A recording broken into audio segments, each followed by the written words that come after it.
Hello guys. आज हम करेंगे जो प्रीवियस पेपर है हमारा, जो लास्ट ईयर का पेपर है हरियाणा बोर्ड का साइंस का, उसका नेक्स्ट पार्ट करेंगे। इससे पहले वाला जो पार्ट है हमने उसके अंदर फिजिक्स पढ़ी थी, आज हम करेंगे केमिस्ट्री को। तो पहली बात तो बच्चों, ये सारे के सारे क्वेश्चन मोस्ट इंपॉर्टेंट हैं, क्योंकि यही क्वेश्चन हमारे जो पिछले सालों के क्वेश्चन हैं वही हमारे बार बार रिपीट होते हैं। तो जैसे कि हमारा फर्स्ट क्वेश्चन है कि which reactant is oxidised in the following chemical reaction, या फिर कौन सा जो रिएक्टेंट है उसका ऑक्सीकरण हो रहा है या फिर ऑक्सीडेशन हो रहा है। आपको पता होना चाहिए बच्चों की ऑक्सीडेशन पता करने के लिए या रिडक्शन पता करने के लिए जिस एलिमेंट में ऑक्सीजन ऐड हो रही है उसका ऑक्सीडेशन हो रहा है, और जिसमें हाइड्रोजन ऐड हो रही है उसका रिडक्शन हो रहा है, या फिर जिसमें से ऑक्सीजन रिमूव हो रही है, निकल रही है, उसका रिडक्शन हो रहा है, और जिसमें से हाइड्रोजन रिमूव हो रही है उसका ऑक्सीडेशन हो रहा है। इसका मतलब ये है कि यहाँ पूछ रहा है कि ऑक्सीडाइज कौन हो रहा है। जब ऑक्सीडाइज की बात हो रही है तो आपको देखना होता है या तो ऑक्सीजन ऐड हो रही होगी और या फिर हाइड्रोजन रिमूव हो रही होगी। अब आप इसके अंदर देखेंगे, रिएक्टेंट वाली साइड पर देखेंगे, एक का ऑक्सीडेशन होता है और एक का रिडक्शन होता है। रिएक्टेंट वाली साइड से देखेंगे क्या क्या प्रोडक्ट बन रहे हैं। आप देखें यहाँ पर CuO+H2 था और यहाँ पर क्या बन गया, ये H2O बन गया।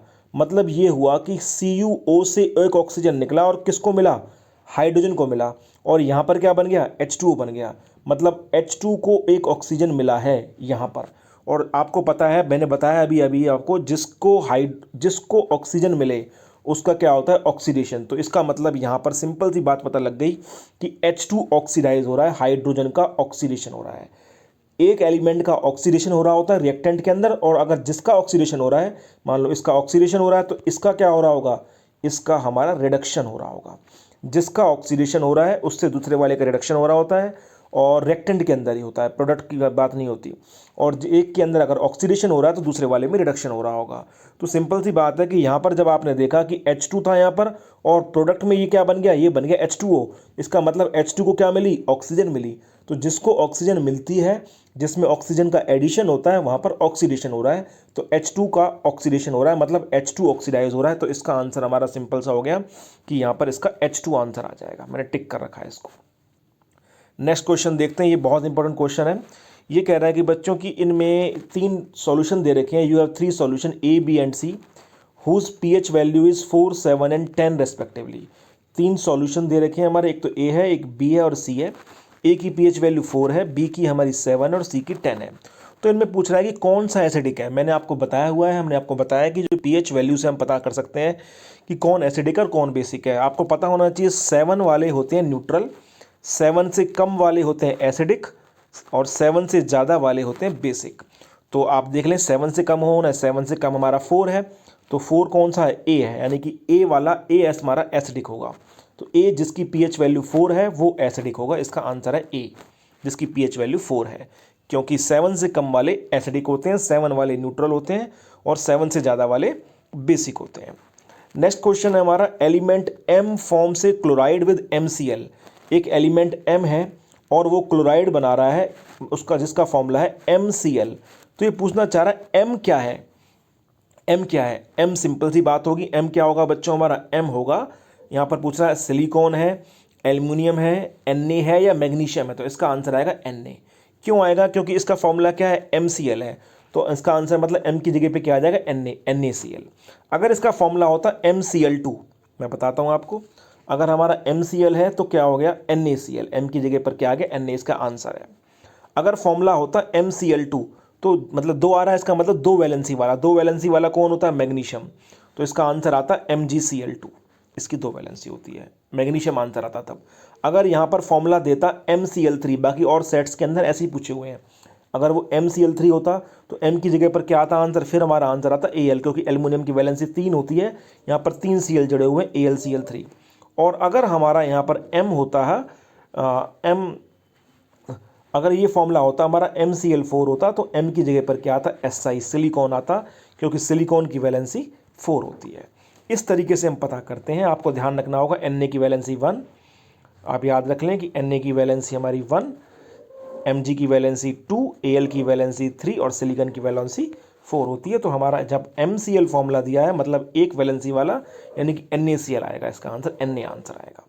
सिंपल सी बात है। उसके बाद नेक्स्ट क्वेश्चन देखें बच्चों। नेक्स्ट क्वेश्चन हमारा है, बहुत सिंपल क्वेश्चन है, what do you mean by displacement reactions. First chapter के अंदर हमारी कुछ रिएक्शंस हैं, बहुत सिंपल है। Combination reaction, decomposition, displacement, double displacement, precipitation, oxidation, reduction, endothermic, exothermic. ये 10 रिएक्शन है हमारी, 9 रिएक्शंस हैं।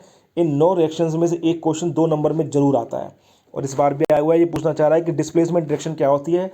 डिस्प्लेसमेंट या फिर विस्थापन अभिक्रिया से आप क्या समझते हैं। तो डिस्प्लेसमेंट रिएक्शन वो रिएक्शन होती है बच्चों जिसमें हाईली रिएक्टिव एलिमेंट डिस्प्लेस कर देता है लेस रिएक्टिव एलिमेंट को, या फिर हम कह सकते हैं हिंदी में अधिक क्रियाशील तत्व कम क्रियाशील तत्व को विस्थापित कर देता है, अपनी जगह से दूसरी जगह पर आ जाता है।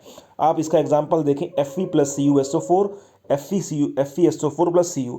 यहाँ पर अगर आप देखें तो Fe जो हाईली रिएक्टिव एलिमेंट था उसने लेस रिएक्टिव एलिमेंट को Cu को क्या कर दिया, डिस्प्लेस कर दिया, तो Cu की जगह पर क्या आ गया, Fe आ गया। तो ये बन गया हमारा FeSO4।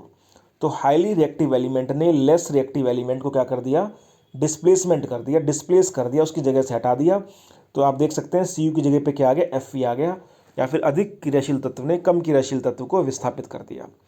तो ये हमारी डिस्प्लेसमेंट रिएक्शन है। एग्जाम्पल आपको इसका पता है, Fe + CuSO4, FeSO4 + Cu।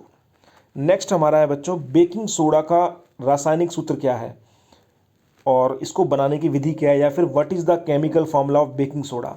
आपको पता होना चाहिए, बेकिंग सोडा जो होता है इसको मीठा सोडा भी बोलते हैं, और इसका केमिकल फॉर्मूला होता है NaHCO3। NaHCO3 इसका केमिकल फॉर्मूला होता है बेकिंग सोडा का। ठीक है बच्चों, बेकिंग सोडा का केमिकल फॉर्मूला होता है NaHCO3। ये कहना चाह रहा है कि what is the chemical formula to prepare it. इसका केमिकल फॉर्मूला क्या होगा, ये होगा, और इसको बनाने की विधि क्या है। बनाने की रिएक्शन बहुत सिंपल है। आप क्या करेंगे, सिंपल ट्रिक है इसकी, नमक को पानी, नमक को डालो, NaCl ले लो आप, नमक, H2 ले लो, पानी, CO2 ले लो, कार्बन डाइऑक्साइड। अगर इन तीनों को मिला देते हैं, नमक, पानी और कार्बन डाइऑक्साइड को मिला देते हैं, तो निमोनिया हो जाता है। ये ट्रिक है याद करने की, निमोनिया का मतलब अमोनिया हो जाता है, NH3 अमोनिया। 4 चीज़ें याद रखें, NaCl, और NaCl में क्या डालेंगे, नमक को डाला पानी में, और पानी में क्या डाली, CO2, तो क्या बन गया, निमोनिया हो गया उसको। निमोनिया का मतलब NH3। ठीक है, तो आप देख सकते हैं NaCl + H2O + CO2 + NH3, ये चारों चीज़ें मिलाने पर क्या बन गया हमारा, NaHCO3 बन गया। सोडियम बाइकार्बोनेट भी बोलते हैं इसको, बेकिंग सोडा भी बोलते हैं, और मीठा सोडा भी बोलते हैं। तो इस तरीके से हम इसको प्रिपेयर कर सकते हैं। सिंपल सी रिएक्शन है, 4 चीज़ें मिलानी है, नमक, पानी, CO2, निमोनिया हो जाएगा, मतलब अमोनिया मिलाना है, ये हो जाएगा। इसके यूज़ क्या है, बहुत इंपॉर्टेंट है इनके यूज़। आपके 4 कंपाउंड ऐसे हैं बच्चों, एक तो हमारा बेकिंग सोडा, एक हमारा कास्टिक सोडा मतलब कि सोडियम हाइड्रोक्साइड, एक हमारा ब्लीचिंग पाउडर मतलब कि CaOCl2, ये हमारे बहुत, और एक प्लास्टर ऑफ पेरिस। ये 4 हमारे कंपाउंड ऐसे हैं जिनकी यूज़ हर साल एग्जाम में आते हैं, इस बार भी आएंगे। तो इन चारों को आप याद कर लें, एक तो बेकिंग सोडा NaHCO3, एक हमारा ब्लीचिंग पाउडर CaOCl2, एक हमारा कास्टिक सोडा मतलब कि NaOH, और एक हमारा होता है प्लास्टर ऑफ पेरिस का फॉर्मूला होता है CaSO4 इंटू में 2H इंटू में हाफ H2O। ये हमारा प्लास्टर ऑफ पेरिस। ये क्वेश्चन भी हो गया। नेक्स्ट क्वेश्चन है बच्चों 15, in modern periodic table how does the atomic size very on moving down the group and in period. ये क्या होता है बच्चों, देखो ये हमारी इस तरह से पीरियोडिक टेबल होती है, मैं बताऊँ आपको। ये इस तरीके से पीरियोडिक टेबल होती है हमारी, और इस पीरियोडिक टेबल के अंदर जो इस तरह से वर्टिकल कॉलम होते हैं, टॉप टू बॉटम ऐसे वर्टिकल कॉलम होते हैं, इनको बोलते हैं ग्रुप। और ऐसे लेफ़्ट टू राइट जो होते हैं वो होते हैं हमारे पीरियड। लेफ़्ट टू राइट जो हमारे इसी तरह से हॉरिजॉन्टल कॉलम होते हैं, इनको बोलते हैं पीरियड। ग्रुप होते हैं हमारे 18 और पीरियड होते हैं हमारे 7। याद रखेंगे, ग्रुप होते हैं 18 ग्रुप होते हैं, और पीरियड होते हैं हमारे 7। तो होता क्या है, टॉप टू बॉटम जब हम चलते हैं किसी भी ग्रुप के अंदर, तो एटॉमिक साइज क्या होता है, बढ़ता है, इंक्रीज होता है। और लेफ़्ट टू राइट किसी भी पीरियड के अंदर चलते हैं तो क्या होता है, डिक्रीज होता है, घटता है। तो यही पूछा है इसने। तो हालांकि इसने खाली हमारा ग्रुप में पूछा है, हम दोनों में बताएंगे। Atomic size increases from top to bottom, ऊपर से नीचे। तो क्या होता है, परमाणु का साइज, परमाणु का आकार, एटम का साइज बढ़ता है, जबकि लेफ्ट टू राइट किसी भी पीरियड में, पीरियड को बोलते हैं हिंदी में आवर्त, वो घटता है। उसके बाद अगला क्वेश्चन है बच्चों, धातुओं को वायु में दहन करने से क्या होता है, एक उदाहरण दीजिए। What happens when metals are burnt in air, क्या होता है जब मेटल्स को एयर में बर्न किया जाता है। गिव एग्जांपल, बहुत सिंपल है, एयर का मतलब ऑक्सीजन। जब मेटल्स को हम एयर में यानी कि ऑक्सीजन में बर्न करते हैं तो क्या बन जाता है, मेटल ऑक्साइड बन जाता है, MO। आप बताएंगे, अगर हिंदी में बताना है तो धातु को जब ऑक्सीजन के साथ अभिक्रिया कराई जाती है तो धातु ऑक्साइड बनते हैं।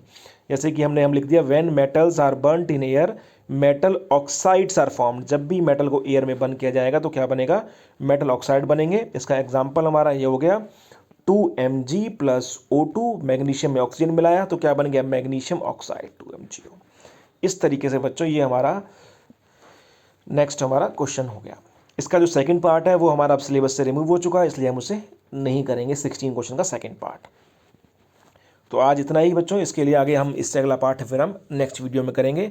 इससे अगर आप पिछला पुराना वीडियो देखना चाहते हैं तो आप इस चैनल को अंदर वीडियो सेक्शन में जाके उस पुराने वीडियो को, जो पार्ट 1 है इसका, उसको देख सकते हैं।